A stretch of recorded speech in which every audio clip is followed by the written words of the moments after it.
Du haut de cette tour, 94 ans nous contemple. La tour Perret à Grenoble devrait bénéficier d'une seconde jeunesse, mais avant cela, il faut poser le diagnostic et sonder le béton et les armatures.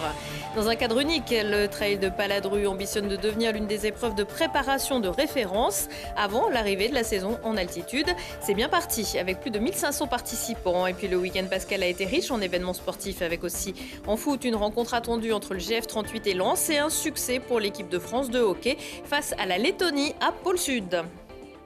Bonsoir à tous, ravi de vous retrouver dans ce JT du mardi 23 avril 2019, toutes les heures à partir de 18h. L'essentiel de l'actualité du Grand Grenoble en moins de 10 minutes. C'est reparti pour un tour depuis que la municipalité de Grenoble a décidé de réhabiliter la tour Perret dans le parc Paul Mistral. Les examens de santé de cette vieille dame de 94 ans se multiplient. Ce mardi, l'heure était au sondage, mais rien à voir avec les prochaines échéances électorales. Il était plutôt question de carottes que de salade. Explication, oui, il en faut, avec Charlotte Faulkner.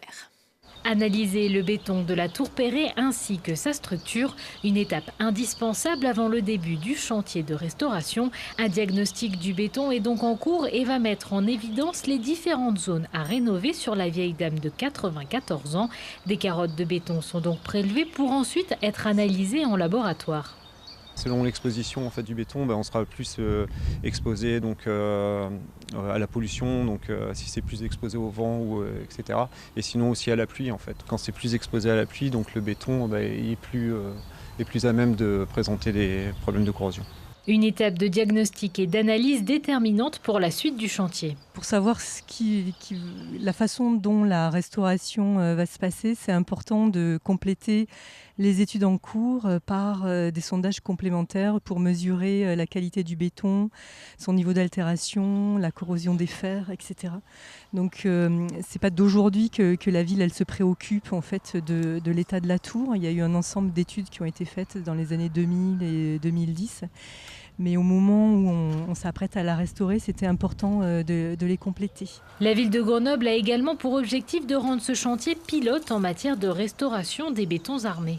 Là, il y a un enjeu quand même qui est extrêmement important, c'est le sujet de la restauration des bétons en général, que ce soit un monument historique comme la tour Perret, mais que ce soit aussi d'autres immeubles beaucoup plus banals, disons. Et donc cette phase d'étude va être tout à fait capitale pour connaître mieux le béton de la tour Perret, mais aussi pour en tirer des enseignements pour d'autres bâtiments. L'analyse de toutes ces données devrait prendre 6 semaines et fournira des éléments précis pour les choix des différentes solutions de traitement et de réparation de la tour.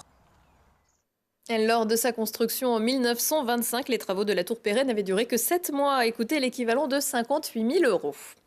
Le parquet de Grenoble a ouvert une enquête préliminaire pour mise en danger d'autrui à l'encontre d'un chirurgien déjà sous le coup d'une suspension par le Conseil de l'Ordre, une suspension de 18 mois qui doit prendre effet le 1er mai. Une demi-douzaine de patients a déjà porté plainte et d'autres pourraient suivre. C'est la Sécurité sociale qui avait signalé 54 dossiers suspects entre 2013 et 2014. Opérations injustifiées, procédures élémentaires non respectées, des fautes qui seraient allées jusqu'à provoquer des amputations. Le médecin spécialiste des opérations du dos intervient à la clinique des Cèdres depuis 2009. Il nie les faits qui lui sont reprochés. L'histoire ne dit pas si les chevaliers paysans de l'an 1000 avaient le temps de courir pour le plaisir, mais ce qui est sûr, c'est que l'ancienne cité lacustre et ses environs réunissent régulièrement des amateurs de sport. Samedi et dimanche s'y déroulait le trail du lac de Paladru, une première journée samedi consacrée aux randonnées et à la course enfant, une nocturne dans la soirée et un dimanche dédié au trail au pluriel. Mathias Arez. Véritable pays du trail, l'Isère compte parmi ses nombreuses courses, certaines avec un cadre particulièrement agréable. Le cadre, il est idyllique. Il y aurait eu le soleil, ça aurait été encore meilleur, mais franchement, c'était un super temps quand même et belle énergie, donc c'est chouette. Quand on arrive en haut, après la dernière montée qui est assez difficile, on a une super vue sur le lac, sur les montagnes aux alentours, donc c'est vraiment top, quoi. Ça encourage à finir la course qui est un peu difficile. Je pense que le parcours est un des plus beaux de la région. Et puis voilà, après on avait l'avantage d'avoir un temps assez clément et donc il fait chaud quand même pour courir parce qu'on se met tout de suite dans le rouge quand même, mais voilà, c'est très sympa. En 5 ans, le trail du lac de Paladru est devenu une date importante du calendrier des coureurs. Et pour cause, avec une demi-douzaine de parcours différents allant de la randonnée aux 50 km, l'épreuve n'est pas qu'une promenade de santé avec vue. Si certains sont là pour la bonne humeur également présente, d'autres y recherchent la performance. Au départ, on s'est dit que le trail du lac de Paladru pour un 23e week-end d'avril, c'était une bonne date pour se préparer pour les futurs trails de montagne. Donc on se positionne en fait pas pour concurrencer n'importe quel trail, mais aussi pour avoir un trail de référence pour une préparation optimum pour la suite de la saison. Une saison qui s'annonce déjà excitante et qui aura démarré à côté du calme plat du lac, où une année encore, ils étaient quelques 1700 à avoir pris la route. Et dans le 50 km, victoire chez les hommes de Jean-Christophe Plé et de Christelle Lambert chez les femmes. Prochain trail, celui des Trois Pucelles à Cessin, dimanche 28 avril. Le reste de l'actualité sportive iséroise de ce grand week-end de Pâques, c'est avec le Zap Sport concocté cette semaine par Lucille Dailly. Toujours pas de victoire au Stade des Alpes. Le Grenoble Foot 38K à domicile est devant plus de 8000 spectateurs. Après sa lourde défaite contre Orléans, le GF s'incline cette fois face au RC Lens 0-2. Les Grenoblois sont 10e de Ligue 2 avant leur déplacement ce mardi soir à Metz. La patinoire Pôle Sud, elle, porte chance aux locaux. Alors que les brûleurs de loups ont fini leur saison avec un beau trophée, c'est l'équipe de France qui a profité de l'avantage de la glace.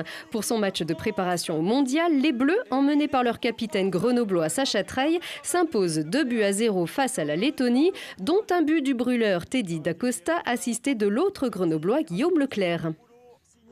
Un tout petit point qui fait le malheur du Grenoble SMH. Les handballeurs chutent sur le fil face à Célestat et ratent cette occasion d'assurer leur maintien en Pro League. Bastien Ozeille commence très fort. Le décathlonien grenoblois bat son record personnel au javelot lors du meeting d'ouverture du GUC. Avec un beau lancer à 65,07 m, Bastien prend la roue de sa maman Nadine, autre reine du javelot, mais brille un peu moins sur les autres disciplines de l'épreuve combinée. Et en marge du match entre le GF38 et le RC Lens, samedi au Stade des Alpes, les supporters grenoblois des Red Chaos ont été accusés d'avoir déployé dans les gradins une banderole à caractère homophobe, ce dont ils se sont défendus. À suivre. Et puis c'est aussi du sport, en tout cas la discipline a elle aussi sa compétition. Le championnat de France de barbecue faisait étape pour la 3e année consécutive ce week-end à l'Alpe d'Huez. Au programme de ce warm-up, porc, bœuf, poulet et fromage freestyle à fumer ou à griller sur des barbecue et des accessoires mis à disposition par l'organisation. Et pour se démarquer, chacun a sa technique, son accompagnement et son dressage. Et oui, c'est important le dressage, même si après, c'est le goût qui va faire la différence. Aujourd'hui, je vais cuisiner le bœuf, et puis donc le fromage. On a fait une tarte quiche. C'est une tarte avec du reblochon, des dés de jambon et du bleu de Sassenage. J'ai commencé à faire les barbecues en 2015 au Stade Paris de la Mer, les championnats de France. En 2016, j'ai fini donc 2e, donc vice-champion de France en catégorie bœuf. Et puis chaque année, je me perfectionne et puis je viens chaque année. Voilà. C'est une passion. Depuis tout petit, j'ai toujours appris la cuisine au barbecue. Mon père faisait ça et c'est resté dans les annales. Les gens utilisent de plus en plus leur barbecue et ils cuisinent des choses de plus en plus élaborées. Donc nous, on s'inscrit dans cette idée-là que le barbecue, c'est à la fois une technique qui permet de faire cuire des aliments de façon savoureuse et agréable. Et c'est aussi un moment de partage, de convivialité et d'échange. Là, ils sont en train de cuisiner, ils ont 2h30 pour faire leur plat. Et il y a un jury qui va passer, qui va goûter l'ensemble des plats et qui va les classer par ordre de présentation, de qualité gustative, de cuisson. Et donc à la fin, on aura un champion par catégorie et un champion général. Et si vous préférez la glisse à la Grèce, l'Alpe d'Huez est l'une des 2 seules stations de ski iséroises encore ouvertes cette semaine, comme les 2 Alpes. À 20h15, 23h15, si on parlait, aujourd'hui avec ses invités, Thibault Leduc va remonter 2000 ans d'histoire de Gracianopolis.